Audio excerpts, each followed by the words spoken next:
Halo, saya Dr. Ruli. Kali ini kita akan membahas sesuatu yang menurut saya sangat-sangat menarik, yaitu gimana caranya menurunkan tekanan darah tinggi dalam waktu 5 menit aja tanpa obat.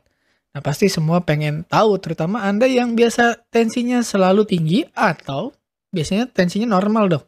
Tapi kalau saya lagi kontrol ke dokter atau periksa di klinik, itu kenapa kok selalu tensinya naik atau tensinya tinggi. Nah, salah satu penyebab tensi kita naik dan selalu tinggi itu adalah peningkatan aktivitas saraf otonom atau saraf yang di bawah sadar. Namanya saraf simpatis. Nah, ada dua cara yang secara ajaib dan bisa dibuktikan secara ilmiah juga, ada publikasi ilmiahnya, menunjukkan bahwa dua cara ini bisa menurunkan tensi yang disebabkan oleh peningkatan saraf simpatis, yaitu dengan cara mengaktifkan lawannya dari simpatis, yaitu parasimpatis. Caranya gimana? Pengen tahu? Simak sampai selesai, jangan sampai salah paham.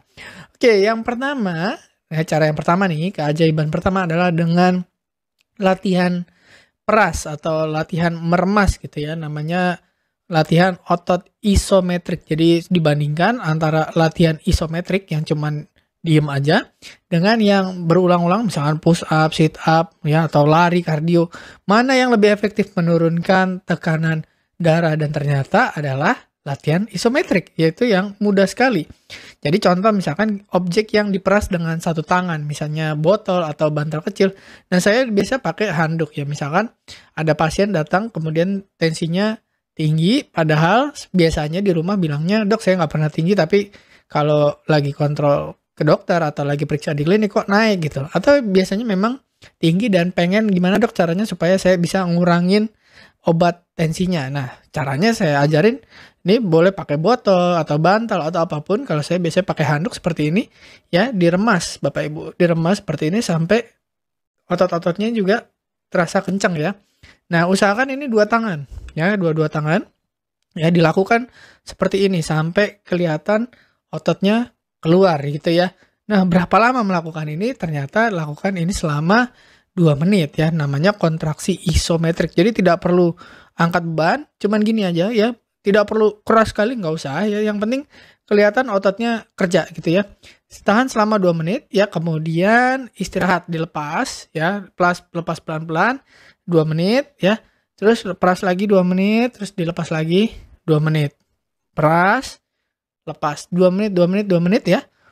Selama berapa kali? 4 sampai 5 kali. Nah, ini setelah itu baru terjadi relaksasi otot. Tadi kan dikencengin kontraksi isometrik, terus kita lepas, itu terjadi relaksasi. Kita tarik napas dalam, habis itu baru ditensi ulang. Biasanya tensinya bisa turun lumayan banyak gitu. Jadi sebelum kita minum obat misalkan ya, diperiksa tensinya ternyata tinggi, kita coba dulu latihan dulu ya. Siapa tahu dengan kita cuman kontraksi aja terjadi relaksasi, tadi aktivitas saraf simpatisnya diturunkan, yang meningkat berikutnya parasimpatis, jadi bisa relaksasi, bisa turun tekanan darah sistol atau yang atasnya itu bisa turun 8 sampai 14 dan yang bawahnya atau diastol itu bisa turun 6 sampai 8. Lumayan, itu sama seperti kita minum satu obat penurun tekanan darah gitu ya. Jadi Bapak Ibu yang pengen mencoba silakan.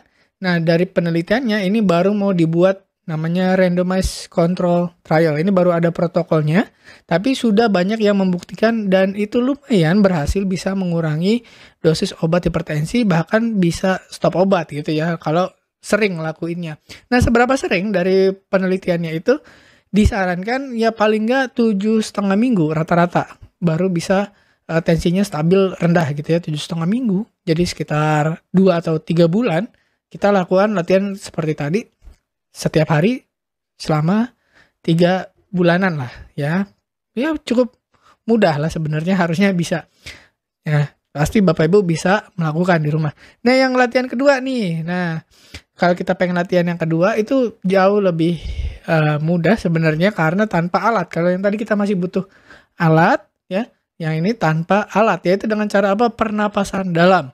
Jadi kalau Bapak Ibu pernah misalkan latihan pernapasan, itu kelihatan banget ketika kita aktivitas simpatisnya naik, cara menurunkannya dengan meningkatkan parasimpatis. Jadi kalau simpatisnya naik, tensinya naik. Supaya tensinya turun, harus dikurangi simpatisnya dan ditingkatkan parasimpatisnya. Caranya pernapasan dalam gampang Bapak Ibu, tarik napas dalam ya, biasanya pernapasan perut ya, perutnya yang naik, dadanya yang turun. Jadi waktu kita tarik napas, perutnya yang naik, tarik napas lewat hidung ya, tarik napasnya ya, tidak perlu terlalu dalam juga nggak apa-apa, tapi yang penting adalah waktu kita mengeluarkan atau menghembuskan itu perlahan.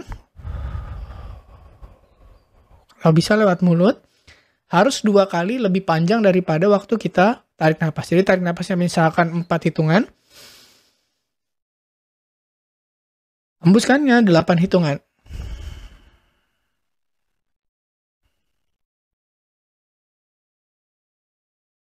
Udah, ya tapi kan kita harus melakukan itu berkali-kali. Misalkan bisa 10 kali, 20 kali ya, sampai kita merasa lebih rileks, lebih nyaman.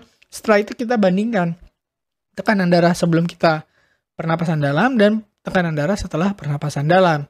Ya kalau masih kurang juga ya ditambah lagi pernapasannya. Kalau lebih bagus lagi dilakukan dua-duanya tadi, latihan kontraksi isometrik sama satu lagi latihan pernapasan dalam. Jadi waktu menghembuskan harus 2 kali lebih panjang. Kenapa? Karena itulah saat kita menggunakan saraf parasimpatis. Jadi kalau kita tarik napas, ini simpatis kita yang naik. Tapi ketika kita hembuskan napas, semakin panjang, parasimpatisnya akan semakin aktif gitu. Nah, kecuali Bapak Ibu memang sudah terjadi gangguan keseimbangan simpatis parasimpatis. Jadi waktu pas hembuskan napas, denyut jantungnya itu tidak turun, tensinya tidak turun. Nah, biasanya kalau yang seperti itu adalah pada pasien-pasien yang mengalami stres kronis. Jadi stres sampai saking lamanya mengalami stres sampai kronis, sampai aktivitas parasimpatisnya itu tidak bisa mengimbangi aktivitas simpatis baik denyut jantungnya maupun tekanan darahnya. Nah, kalau sampai itu terjadi, kita harus butuh latihan yang lebih dalam lagi, namanya meditasi. Jadi butuh penenangan pikiran, relaksasi sampai ke penurunan kesadaran ke level yang rileks ya, sangat-sangat tenang. Nah, tapi itu nanti kita bahas di video yang berikutnya. Tapi untuk kali ini cuma nurunin tekanan darah, misalkan bisa 20 poin atau 10 poin, itu bisa dengan 2 teknik tadi, yaitu kontraksi isometrik dan pernapasan dalam. Nah, untuk pernapasan dalam, usahain bisa 5 menit. Nah, latihan napas dalamnya. Kenapa? Karena dari banyak penelitian menunjukkan bahwa dengan kita 5 menit saja melakukan latihan pernapasan dalam, itu bisa menurunkan tekanan darah sistolik atau yang atas itu sekitar 20 poin, dan tekanan darah diastolik atau yang bawahnya itu sekitar 10 poin. Jadi udah dapat tensinya turun, aktivitas simpatis parasimpatis bisa kembali seimbang, dengan simpatis parasimpatisnya kembali seimbang, itu bisa mengatasi stres tadi, stres kronis, dan mengatasi rasa cemas. Jadi kalau Bapak Ibu cemas, ya khawatir, terus tensinya naik, denyut jantung naik, lakukan latihan pernapasan dalam atau tadi kontraksi isometrik. Mudah ya. Jadi yang paling penting dari video kita kali ini adalah kita belajar 2 metode alami untuk menurunkan tekanan darah. Jadi kalau untuk menurunkan tekanan darah dalam jangka panjang butuh lebih dari sekedar latihan, tapi harus mau menjaga makan, meningkatkan aktivitas, tidurnya harus cukup, dan seterusnya dan seterusnya. Nanti kita akan bahas lagi gimana cara menurunkan tekanan darah supaya Anda tidak hipertensi, tapi juga tidak perlu minum obat gitu. Jadi menurunkan ketergantungan kita pada obat. Jadi apa-apa obat, nanti kalau kita bisa menjaga gaya hidup, melakukan latihan-latihan yang benar, itu kita nggak perlu lagi minum obat dan tensinya tetap bagus. Oke, mudah-mudahan bermanfaat. Terima kasih sudah menyimak. Saya Dr. Ruli. Wassalamualaikum warahmatullahi wabarakatuh. Terima kasih telah menonton hingga selesai. Jangan lupa tulis pendapat Anda di kolom komentar. Saya Dr. Ruli dan saya sangat senang bisa belajar dan berbagi dengan Anda. Salam hidup sehat dan mulia. Jangan lupa tekan tombol like, subscribe, lonceng notifikasi, dan ikuti media sosial kami sehingga Anda tidak akan melewatkan ilmu berguna lainnya dari kami. Sampai jumpa di video berikutnya.